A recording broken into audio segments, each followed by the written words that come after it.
ٹھیک ہے. تو یاسر مسعود صاحب، یہ جب یہ بیوروکریٹک ماڈل آف اکانومی سے شفٹ کیا چائنا نے مارکیٹ بیسڈ اکانومی کی طرف، تو اس کے کچھ کانسیکوینسز اس وقت آئے، کچھ چیلنجز ایسے تھے جو انہیں اوور کم کرنے میں ٹائم لگا، یا پھر سب بڑا اسموتھلی ہوتا چلا گیا؟ نہیں، اس میں جس طرح سلمان صاحب نے ذکر کیا ڈین جاؤپنگ کا، تو نو ڈاؤٹ کہ what he has done for China is no less than a miracle. 1978 1979 میں جو انہوں نے نیو اکنامک ویژن دیا چائنا کا، آف کورس اس میں چیلنجز تھیں، کیونکہ جو ایک قسم کی اوپن ڈور پالیسی کے اوپر چائنا آیا، جو کہ کمپلیٹلی ایک نیو انیشیٹو تھا. دیکھیں، چیلنجز کے بغیر تو نیو انیشیٹوز کبھی بھی نہیں ہوتے، اور جس طرح اگر ہم پاکستان کی بات کرتے ہیں، اس طرح چائنا میں بھی اس طرح کے چیلنجز تھے. لیکن جو چائنا کی فیور میں جو سب سے زیادہ چیز جاتی ہے وہ یہ ہے کہ انہوں نے over the years incremental policy reforms لے کے آتے رہے.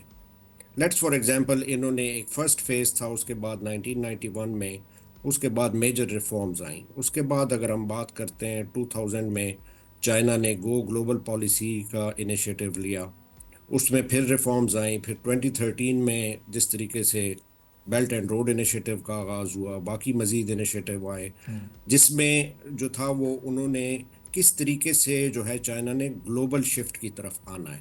تو جس طرح سلمان صاحب نے ذکر کیا کہ لوکل امپلیمنٹیشن تو تھی یہاں پہ، چونکہ ہم بیجنگ میں رہتا ہوں اور چائنا میں کچھ میرا وقت بھی ہو چکا ہے، تو میں نے یہ چیز دیکھی ہے کہ یہاں کی جو لوکل گورنمنٹس ہیں ان کا آپس میں بڑا کٹ تھروٹ کمپٹیشن ہے.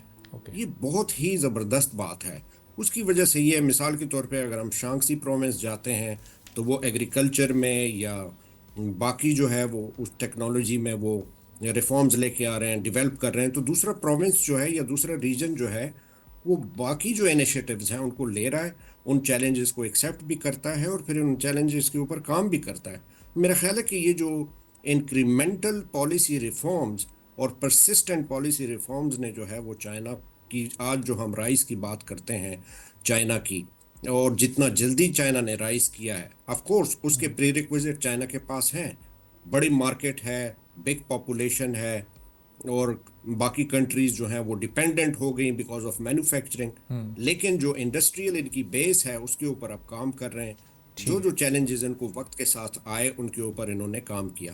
میں ایک امپورٹنٹ بات کرنا چاہوں گا کہ اس وقت دیکھیں چائنا اس وقت ڈومیننس کر رہا ہے دنیا میں کلین ٹیک کے اوپر. جس طرح سولر اور ای ویز کی بات کرتے ہیں، ٹیلی کمیونیکیشنز کی ہم بات کرتے ہیں تو ہواوے کا نام آتا ہے، 5G کا نام آتا ہے، اب 6G کے نام پہ جا رہے ہیں.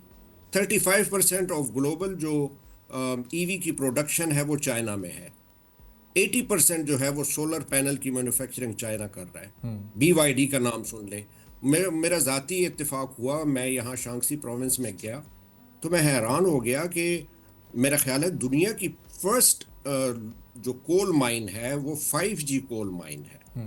اور اب جس طریقے سے یہ AI کا بلاسٹ ہوا ہے یہاں پہ ڈیپ سیک کی وجہ سے، جس طریقے سے سمارٹ مینوفیکچرنگ یہاں پہ شروع ہو گئی ہے، میرا خیال ہے کہ چائنا مزید رائز کرے گا.